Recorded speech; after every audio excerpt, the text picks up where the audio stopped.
ప్రస్తుతం మనం ఆ రోజు తెలంగాణ ఉద్యమంలో ఏదైతే విగ్రహాన్ని ముందున పెట్టుకొని మనం ఉద్యమానికి వెళ్ళినామో, ఏదైతే విగ్రహాన్ని ముందు పెట్టుకొని మనం చావులకు కూడా వెనుకడుగేయకుండా ఆ రోజు ఉద్యమం చేసినామో, ఏ విగ్రహాన్ని అయితే మనం ముందు పెట్టుకొని ఆ రోజు సమైక్యాంధ్రులను ఉరికించినామో అదే విగ్రహం ఈరోజు ఏదైతే ప్రస్తుత ముఖ్యమంత్రి అయితే మార్చబోతున్నాడు. వాస్తవంగా తెలంగాణలో ఉన్నటువంటి ప్రతి ఒక్క ఉద్యమకారుడు కావచ్చు, తెలంగాణవాదులు కావచ్చు, ఏదైతే రేవంత్ రెడ్డి అవలంబిస్తున్న ధోరణి చాలా వరకు ముక్తకంఠంతో వ్యతిరేకిస్తున్న పరిస్థితి. ప్రస్తుతం ఈ విషయం గురించి మనతో మాట్లాడడానికి బీఆర్ఎస్ మహిళా నేత సవితారెడ్డి గారు ఉన్నారు. మాట్లాడించే ప్రయత్నం చేద్దాం. చెప్పండి మేడం, తెలంగాణలో మనం ఆ రోజు కనుక చూసుకుంటే ఈ విగ్రహాన్ని మనం ఏదైతే దేవతని ఎట్లా ఆరాధించడం అట్లా ఆరాధించిన పరిస్థితి, ఈరోజు ఆ విగ్రహాన్ని వేరే చేంజ్ చేసి వేరే అలంకరణ చేస్తా అని రేవంత్ రెడ్డి చెప్తున్నట్లయితే వార్తలు వస్తున్నాయి. దాని మీద మీరు ఎట్లా స్పందిస్తారు? అయితే రేవంత్ రెడ్డి గారు మొదటి నుంచి చేస్తున్న రాజకీయమే ఇది. ఆయన ఏం చేస్తా అని వచ్చిండో అవేవి చేయకుండా ఆల్రెడీ ఉన్న వాటిని తొలగించడం, కట్టిన వాటిని కూలగొట్టడము, ఒక ఇటుక పెట్ట కూడా కట్టని మనిషి ఇవాళ తెలంగాణ చరిత్రను దుడిపేస్తా అంటే ఎంత హాస్యాస్పదం అండి.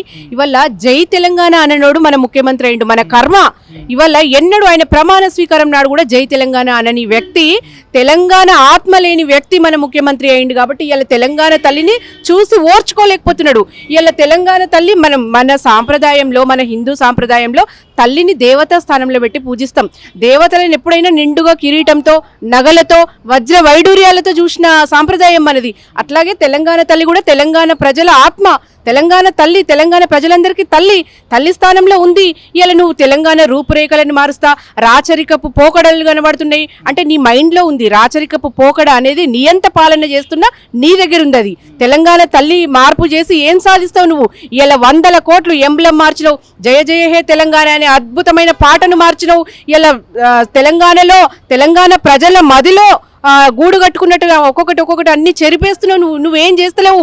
ఇలా ఎన్నడూ జై తెలంగాణ అనని వ్యక్తి ఇలా తెలంగాణ తల్లి రాష్ట్ర వ్యాప్తంగా ఊరూర, వాడ పల్లె తెలంగాణ రూపురేఖలను ప్రజల మదిలో నింపుకున్నారు. ఇలా నువ్వు వాటిని తూడి చేస్తా అంటే సాధ్యమేనా? ఇలా సాధ్యమేనా అంటున్నా. తెలంగాణ మన కేసీఆర్ గారు ఆనవాళ్ళు తూడిచేస్తా అని అన్నాడు. ఎంత విచక్షణ రహితంగా, ఎంత తెలివి తక్కువ మాట మాట్లాడినావంటే, తెలంగాణ వ్యాప్తంగా విస్తరించినటువంటి మహావృక్షం కేసీఆర్ గారు. ఇవాళ ఆయన మొక్క కాదు, వేగు చుక్క. నిజంగా కూడా కేసీఆర్ గారిని ప్రజల మదిలో నుంచి తురిపేయాలంటే నీ తరం కాదు కదా, నీ జేజమ్మలు దిగొచ్చినా కూడా అది సాధ్యమయ్యే పని కాదు. ఓకే మేడం, ఎలక్షన్లో భాగంగా ఏదైతే మహిళలకు మహాలక్ష్మి స్కీమ్ అమలు చేస్తామని చెప్పి ఈరోజు చూసుకుంటే చాలా వరకు అయితే ఇక్కడ కూడా మహాలక్ష్మి స్కీమ్ సంబంధించి ఏదైతే 2500 కావచ్చు, మిగతా ఇతర హామీలు ఎవి కూడా పూర్తి మొత్తంలో అమలు కాలేదని అయితే మహిళలు చెప్తున్న పరిస్థితి. దాని మీద మీరు ఎట్లా స్పందిస్తారు? అయితే ఈ ప్రభుత్వం ఏదైతే గారడీ మాటలు చెప్పిందో, ఏదైతే అద్భుతాలు సృష్టిస్తాం, అరచేతిలో వైకుంఠం చూపిస్తామని చెప్పి మహిళలనే ఫస్ట్ వంచిన ఘనత కాంగ్రెస్ పార్టీది. ఇలా మహిళలకు ఏమో ఇస్తాం, అది ఇస్తాం, ఇది ఇస్తాం అని చెప్పేసి 2500 అన్నాడు, స్కూటీలు అన్నాడు, ఇలా మహాలక్ష్ములకు ఉచిత బస్ అన్నాడు, ఏవో మాయమాటలు ఎన్నో చెప్పి ఇలా పులి ఎట్లయితే బక్క పలచని జంతువుల మీద పంజా విసురుతుందో అట్లా ఒక ఆడవాళ్లను వెనుకబెట్టుకొని గెలిచి ఇలా మహిళలను పులి పంజా విసిరినట్టుగా కాంగ్రెస్ పార్టీ బిహేవ్ చేస్తుంది. ఏదైతే బతుకమ్మకు చీరలు ఇస్తుండే మహిళలకు, ఎందుకంటే పండుగ కొత్త చీరలు కట్టుకొని చేసుకోవాలనే ఉద్దేశంతో ఆనాడు ఇచ్చినటువంటి చీరల్ని ఈనాడు 2 చీరలు ఇస్తామని ఈ ప్రభుత్వం చెప్పింది. వాస్తవంగా చీరలు కూడా ఇవి మాకు అందలేదని అయితే తెలంగాణ వ్యాప్తంగా ఉన్నటువంటి మహిళా మండలి అయితే చెప్పిన సందర్భం. దాని మీద కౌంటర్ ఇవ్వదలుచుకున్నారు. అయితే తెలంగాణకు పెద్ద దిక్కు వలె, ఒక తండ్రి వలె, ఒక అన్న లెక్క, ఒక బాధ్యతాయుతమైన నాయకుడిగా తెలంగాణ ప్రజలందరినీ తన కన్నె బిడ్డల వలె భావించి ప్రతి పండుగకు ఒక దసరా కానుక అని చెప్పి ఒక చీర పంపించిన కేసీఆర్ గారు అది కూడా ఓర్చుకోలేక కాలబెట్టినరు, దాని మీద రాజకీయం చేసిరు. ఇక అట్లాంటి నీచ సంస్కృతి గురించి మాట్లాడదలుచుకోలేదు. ఇలా మభ్య పెట్టిండు. కేసీఆర్ గారు ఇచ్చే చీరలు క్వాలిటీ లేవు, నేను వస్తే క్వాలిటీ చీరలు 2 ఇస్తా అన్నాడు. 2 ఇస్తా కాదు, అసలు వచ్చిన తర్వాత మళ్ళీ చీరలొద్దు 500 రూపాయలు ఇస్తా మహిళలకు అన్నాడు. ఏవీ లేవు, మొత్తానికి అన్ని మాయమాటలు వంచిండు. పండుగ లేదు, దీపావళి లేదు, దసరా లేదు, అసలు ఆడబిడ్డలకే కాదండి సబ్బండ వర్గాలకు కూడా పండుగలు లేకుండా చేసిండు. ఇలా బతుకమ్మ చీరలతో నేతన్నలు కూడా ఉపాధి పొందిండ్రు. ఇలా సిరిసిల్లను మళ్ళా ఉరిసిల్ల చేసిండు. మళ్ళా నేతన్నల ఆత్మహత్యలు చూస్తున్నాము. ఇలా అన్ని వర్గాలండి. ఇలా అట్లీస్ట్ మన పత్తి పండించిన రైతులు కూడా ఇలా అన్యాయంగా పండుగ లేకుండా ఇలా ఊరేసుకుంటున్నారు. మళ్ళీ రైతు ఆత్మహత్యలు సంవత్సర కాలంలోనే 700 దాటినాయి, దగ్గర 1000 దగ్గర వస్తున్నాయి.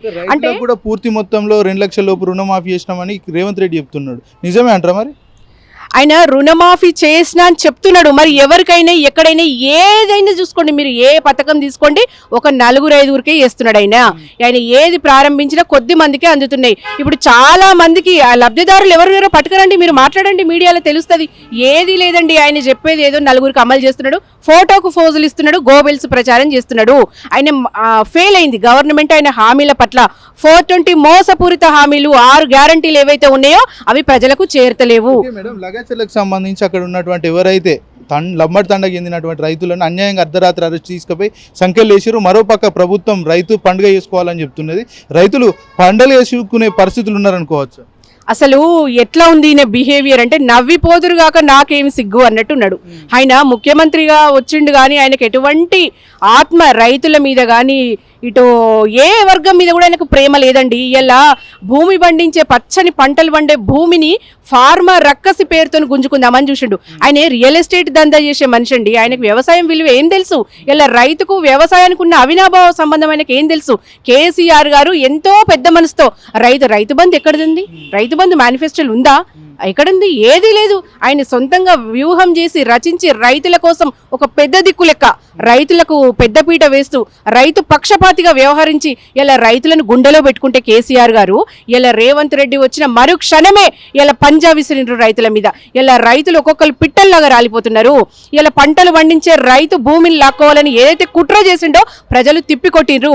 ఇలా బీఆర్ఎస్ పార్టీ ప్రతిపక్షంగా బీఆర్ఎస్ పార్టీ కూడా తిప్పికొట్టింది, ఫెయిల్ అయింది. ఇవాళ వెనక్కి తీసుకున్నాడు. ఇలా భూ సేకరణ ఏదైతే ఉందో అది రద్దు చేసినా అని ప్రకటించిండు. అక్కడ ఘన విజయం సాధించిండ్రు రైతులు. ఇలా పేద గిరిజన అమాయక ప్రజల భూమిని గుంజుకుందామని ఏదైతే పన్నాగం పండిండో ఇలా ప్రజలు తిప్పికొట్టిండ్రు. ఇలా సీతక్క అంటే మరి అమాయక గిరిజన ప్రజల భూమిని గుంజుకుంటుంటే గిరిజన ఓట్లతో గెలిచిన సీతక్క ఏడబోయిందని ఇన్ని రోజులు. ఇలా ఎన్నో స్టంటులు, పిఆర్ స్టంటులు ఏవో చేస్తా పేద ప్రజలకని సీతక్క గారి రీల్స్ మనం చూస్తానే ఉన్నాం. మరి ఇలా అమాయక ప్రజల పక్షాన ఒక్కరోజు కూడా మాట్లాడిన దాఖలాలు మన సీతక్క దగ్గర చూడలేదు. మేము కూడా మహిళలను కోటీశ్వరాలు చేస్తా అని చెప్పింది కదా, మరి తెలంగాణలో ఏ ఒక్క మహిళ అయినా కోటీశ్వరాలు అయిందా? ఇవాళ ఇస్తానన్న 2500 ఇవ్వలేదు, తులం బంగారం అన్నారు, ఏదీ లేదు. పాపం ఆడపిల్లలకు స్కూటీలను ఆశ పెట్టిరు. అసలు మహిళలకు ఏమి ఇచ్చిరండి? ఇప్పుడు బతుకమ్మ చీరలతో సహా ఏది ఇచ్చిన ఘనత వాళ్ళకు లేదు. మరి కోటీశ్వర్లను ఏడు చేస్తావు నువ్వు? మినిమమే 2500 ఇయ్యని మీరు ఇలా మహిళలను కోటీశ్వర్లు చేస్తా అంటే ఎవరు నమ్ముతారండి? కేవలం మాటలకి పరిమితమయ్యారు మీరు, చేతలకు లేదు ఏమాత్రం కూడా. ఇలా చూడండి, సబ్బండ వర్గాలను వంచిన ఘనత మీకే దక్కింది. దయచేసి ఈ మాయ మాటలు ఆపండి, ప్రజల మీద ఫోకస్ చేయండి. అమాయక ప్రజలను మీరు వంచి గద్దెకెక్కిర్రు. గద్దెకెక్కినప్పటి నుంచి కూడా ఇప్పుడు సంవత్సరం కావస్తున్న స్టిల్ మీరు వంచిస్తూనే ఉన్నారు. మీకు పాలన మీద కానీ ప్రజల మీద కానీ ఎలాంటి ప్రేమ లేదు. మీరు ఎంతసేపు కాంగ్రెస్ అంటేనే పైసలు అంటేనే కాంగ్రెస్. మీరు సంపాదన వేటలో పడ్డారు. ఒక్క క్షణం మీరు ప్రజల గురించి ఆలోచించండి. ఇలా తెలంగాణ తల్లి రూపురేఖలు అంటావు, రేపు ఇంకేదో అంటావు, కట్టిన కంచెలు తీసేసిన అంటావు. ఎక్కడుంది మీ ప్రజా పాలన? ఎక్కడుంది? రాక్షస పాలన నడిపించుకుంటున్నావు, ప్రజా వ్యతిరేక పాలన చేస్తున్నావు. నువ్వు ఇలా సబ్బండ వర్గాలను హింసించి నువ్వు విజయోత్సవాలు చేసుకుంటావా? దేనికి విజయోత్సవాలు? నువ్వు అన్న ఒక్క హామీ కూడా నెరవేర్చని నువ్వు ఇలా నిజంగా దమ్ముండాలి.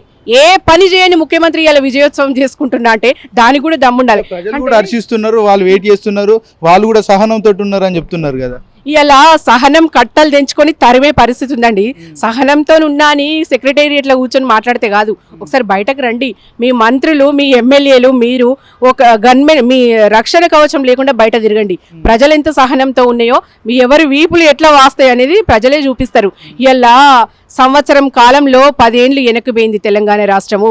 నువ్వు అంటే ఏమో చేస్తా అంటే ఏం చేసినావు? నువ్వు వెనకకు తీసుకుపోతున్నావు. గత 10 ఏళ్ళు మొత్తం కూడా విధ్వంసం చేసింది బీఆర్ఎస్ పార్టీ. మేము అధికారంలోకి వచ్చిన సంవత్సరం లోపే రాష్ట్రాన్ని అభివృద్ధి దిశగా నడిపిస్తున్నాం, ఇంకొద్దిగా టైం ఇస్తే ఇంకా డెవలప్ చేస్తామని చెప్తున్నారు. అయితే అభివృద్ధి దిశగా కాదు, అట్టడుగు దిశగా తీసుకుపోతున్నాడు.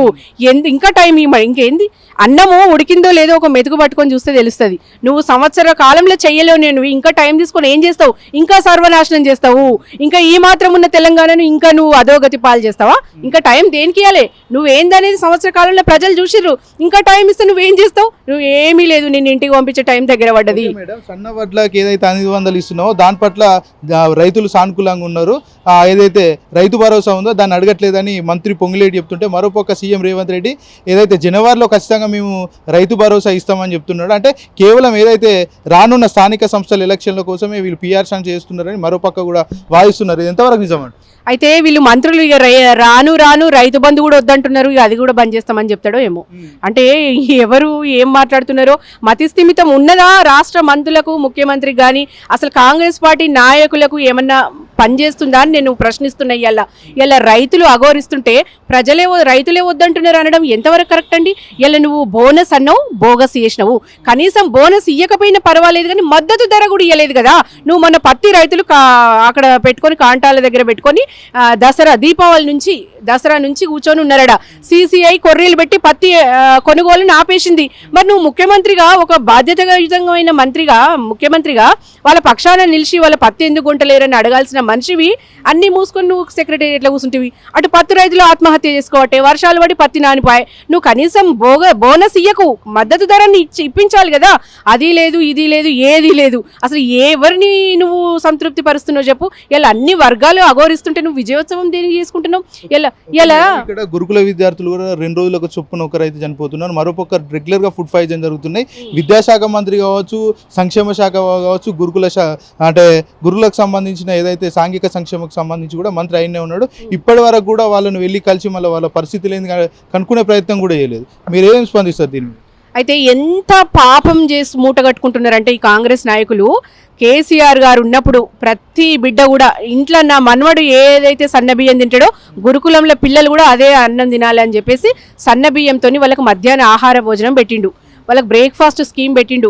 ఇవాళ నా మనవాడు ఎట్లయితే కాన్వెంట్ స్కూల్లో ఇంగ్లీష్ మీడియాలు చదువుకుంటున్నాడో అట్లా పేద ప్రజల పిల్లలు కూడా అట్లా చదువుకోవాలన్న ఉద్దేశంతో గురుకులాలు స్థాపించిన ఘనత కేసీఆర్ గారిది. ఇలా 1000కి పైగా గురుకులాలు కలకలలాడుతుంటే నువ్వు వచ్చిన మరుక్షణమే నీ కాలు మహిమనో మరి నీ మహిమనో అంటే పిల్లలు ఇలా ముక్కుపచ్చలారని పిల్లలండి, భావి భారత నిర్మాణం చేసే పిల్లలు ఇలా విషాహారం తిని చచ్చిపోతున్నారు. నువ్వు ఒక్క రివ్యూ అయినా పెట్టినవా? ముఖ్యమంత్రిగా నువ్వు ఎవరిని సస్పెండ్ చేసినావు? దానికి బాధ్యులైన అధికారులను శిక్షించినవా? ఒక్క రివ్యూ మీటింగ్ పెట్టి పిల్లలకి ఇట్లా జరుగుతుందని నువ్వు మాట్లాడినవా? ఏదీ లేదు. ఎలాంటి దాఖలాలు కూడా కనిపిస్తలేవు. ఇలా గురుకులాలు అంటే అన్ని మంత్రిత్వ శాఖలను దగ్గర పెట్టుకున్నావు. ఇలా విద్యాశాఖ మంత్రి లేదు, వాళ్ళ గోడు అగౌరించుకుందామంటే ఎవరు లేరు దానికి సంబంధించి. ఇలా హోంశాఖ లేదు, విద్యాశాఖ లేదు, అన్ని నీ దగ్గరనే పెట్టుకుంటువి. మరి అన్ని శాఖలు నీ దగ్గర పెట్టుకుంటే పాలన ఎట్లా సాగాలి? నీకేమో టైం లేకపోయి మంత్రిత్వ శాఖలు నీ దగ్గర పెట్టుకొని నువ్వు ఢిల్లీకి పోబడుతుంది. మరి ఇక్కడ బాధలు ఎవరికి పట్టాలి? ఇక్కడ పిల్లలు ఇట్లా రోజుకొక పిల్లలు రాలిపోతుంటే ఎంత బాధ అంటే అసలు ఒక పేరెంట్గా మాట్లాడుతుండండి. ఎంతో నమ్మకంతో గవర్నమెంట్ మీద నమ్మకంతో పిల్లల్ని జాయిన్ చేస్తే ఇలా విషాహారం పెట్టి చంపబట్టరి. ఇక మళ్ళీ దాని కింద కూడా మళ్ళీ బీఆర్ఎస్ నేతల హస్తం ఉందంటే ఏం మాట్లాడతారండి? పదే బీఆర్ఎస్ పార్టీని ఎందుకు టార్గెట్ చేస్తున్నారు? మరి బీజేపీ పార్టీ కూడా ప్రతిపక్షంలో ఉంది కదా, దాన్ని కూడా అనొచ్చు కదా. కేవలం బీఆర్ఎస్ పార్టీని అనడానికి మెయిన్ రీజన్ ఏంది? అయితే ఇక్కడ మెయిన్ రీజన్ ఏంటంటే బలమైన ప్రతిపక్ష పార్టీ. ఇప్పటికి కూడా మేము ప్రతిపక్షంలో ఉన్నా కూడా ప్రజలు ఎటువంటి సమస్య వచ్చినా మా దగ్గరికే వస్తున్నారు. ఇలా బీఆర్ఎస్ భవన్ అంటే జనతా గ్యారేజ్ లెక్క కనబడుతుంది. ఇలా ఎన్ని వర్గాల ప్రజలు వచ్చారు మీరు కూడా చూసినారు. ఇలా ఇంకా కూడా ప్రభుత్వంలో మేము ఉన్నామని వాళ్ళు నమ్ముతలేరు, ఎందుకంటే ప్రజలంతా ఇటే వస్తున్నారు. ఇలా ఎటువంటి సమస్య అయినా ఇలా బీఆర్ఎస్ నాయకుల దగ్గరికి వస్తున్నారు. ఉదాహరణకు మొన్న లఘుచర్ల ఇష్యూయే తీసుకోండి, మళ్ళీ మా ఎమ్మెల్యేల దగ్గరికి వచ్చి ప్రజలు మేమే కదా వాళ్ళతో కలిసి కొట్లాడి విజయం సాధించింది బీఆర్ఎస్ పార్టీ కదా. వాళ్ళు ఒక అభద్రతా భావంలో ఉన్నారు. మళ్ళీ బీఆర్ఎస్ పార్టీ పుంజుకున్నది, ప్రజలలో ఏమాత్రం ఆదరణ తగ్గలేదు. మా నాయకులకు కానీ మా పార్టీకి కానీ ఆదరణ తగ్గలేదు. కాబట్టి 10 ఏళ్ళు కూడా నేనే సీఎంగా ఉంటానని రేవంత్ రెడ్డి నిన్ననే చెప్పారు. ఇక 10 ఏళ్ళు ఉంటాడా 2 ఏళ్ళు ఉంటాడా? ఇక కాంగ్రెస్ పార్టీ హిస్టరీలో ఏ ముఖ్యమంత్రి కూడా 2 ఏళ్ల కంటే ఎక్కువ చరిత్ర లేదు. ఇక కాంగ్రెస్ పార్టీ అధిష్టానం కాదు, ఇలా ప్రజలు తిరగబడుతున్నారు, ఉరికిచ్చి కొట్టేటట్టున్నారు. నువ్వు 10 ఏళ్ళు కాదు 20 ఏళ్ళు ఉంటాను, నువ్వు మాటలు మాట్లాడితే సరిపోద్దండి. నువ్వు ఏం పాలన చేస్తున్నావు? ఇలా రాష్ట్రాన్ని అధోగతి పాలు చేసినావు. అట్టడుగు స్థాయికి తెలంగాణను తీసుకుపోతుంది. ఎంతో అభివృద్ధి దిశలో నడిపించిన కేసీఆర్ గారు తెలంగాణను నువ్వు ఏడికి తీసుకుపోతున్నావు? ఇంకెన్నేళ్ళు అంటే నువ్వు ఇంకా నీ కుట్ర, నీ కసి తెలంగాణ ప్రజల మీద ఇంకా తీరలేదా? ఇంకా నీకు 10 ఏళ్ళ నుండి కూడా నువ్వు హింసిస్తా అంటే ప్రజలు చూస్తూ ఊరుకుంటారా? నిజంగా డెఫినెట్గా ప్రజలంతా కూడా బుద్ధి చెప్పే తరుణం దగ్గరలోనే ఉంది. వాళ్ళ మంత్రులు కానీ ఎమ్మెల్యేలు కానీ లాస్ట్కు కాంగ్రెస్ పార్టీ కార్యకర్త కూడా ఊర్లో తిరగలేకపోతున్నాడు. కాంగ్రెస్ పార్టీ కార్యకర్తనే అగౌరిస్తున్నాడు. అయ్యో మేము ఎన్నో హామీలు ఇస్తే ఒక్కటి కూడా చేయకపోతే ఇలా ఊర్లలో ఏ ముఖం పెట్టుకొని తిరగాలని ఇంట్లోకి వెళ్ళి బయటకు వస్తలేరు. ఒక్క కార్యకర్త కూడా ప్రజలలో తిరగలేకుండా అయిపోయిండు. ఇక దీన్ని బట్టే మనం అర్థం చేసుకోవాలి. 10 ఏళ్ళు ఉంటాడా 10 రోజులు ఉంటాడా ఆయనకే తెలియదు. కుర్చీ భయం ఉందండి. ఆయన ఎంతసేపు తెలంగాణ రాష్ట్ర సంపదను ఆదాయంను ఢిల్లీకి పట్టుకపోయి వాళ్ళని ఏదో సంతృప్తి పరచాలనుకుంటున్నాడు. కాబట్టి అటో ఇటో అట్లా మోస్తుండు కాబట్టి ఈ సంవత్సరం ఉన్నాడు. ఇక ఎప్పుడు అదే పని చేస్తే మరి ఆయన సీట్ ఎంతకాలం ఉంటుందో ప్రజలు దేవుడు చూడాలి. ఇక అట్లా ఉంది పరిస్థితి. కాంగ్రెస్ తెలంగాణలో ఫెయిల్ అయింది. విజయోత్సవం అని చేసుకుంటున్నారు కానీ ఇక అది నేను చెప్తున్నా కదా, అన్ని వర్గాలు ఏడుస్తుంటే ఆయన విజయోత్సవం చేసుకుంటుంటే ఇక మరి ఆయన విచక్షణకే వదిలేస్తున్నాం. ఇలా తెలంగాణ రాష్ట్రం కేసీఆర్ గారి సారథ్యంలో అద్భుత ప్రగతిని సాధించింది. డెఫినెట్గా ప్రజలు మాదిక్కే ఉన్నారు. రాబోయే రోజుల్లో బీఆర్ఎస్కు మరింత ఎక్కువ ప్రజాదరణ ఉంటుందనేది వాస్తవం.